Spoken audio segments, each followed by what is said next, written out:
Welcome to our channel. Today we how to enable Microsoft advertising shopping campaigns for US buyers. Easy tutorial step by step clearly. To enable Microsoft advertising shopping campaigns for US buyers, begin by logging into your Microsoft advertising account. Once you are logged in, navigate to the Campaigns tab located in the top menu.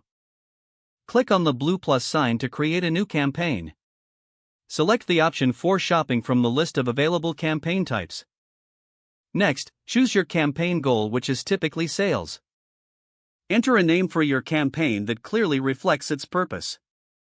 Set your daily budget according to your advertising strategy. Select the target location for your campaign and ensure it is set to the United States. Now, it's time to configure your bids. Determine your bidding strategy, keeping in mind your budget and goals. After that, you will need to link your product feed from Microsoft Merchant Center. If you haven't set up a product feed yet, make sure to do so before proceeding. Once the feed is linked, select the products you wish to advertise in your campaign. Review the settings and ensure everything is configured correctly. Click on the Save button to finalize your new shopping campaign. Monitor the performance of your campaign regularly to make adjustments as necessary. Make sure to optimize your product listings and bids over time for better results. By following these steps, you'll successfully enable Microsoft advertising shopping campaigns for US buyers. If the page does not load, refresh the browser or try again in a private or incognito window.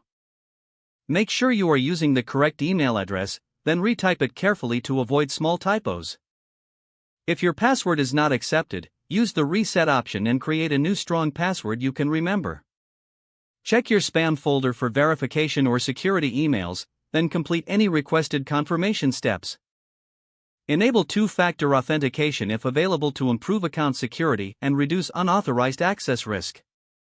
After signing in, review your profile details so your contact information and settings are accurate and current. If you see an error message, note it down and try again after restarting your device and internet connection. Log out when you finish, especially on shared devices, to keep your account and payment information secure. If the page does not load, refresh the browser or try again in a private or incognito window. Make sure you are using the correct email address, then retype it carefully to avoid small typos. Don't forget to like this video and subscribe to our channel for more step-by-step tech guides.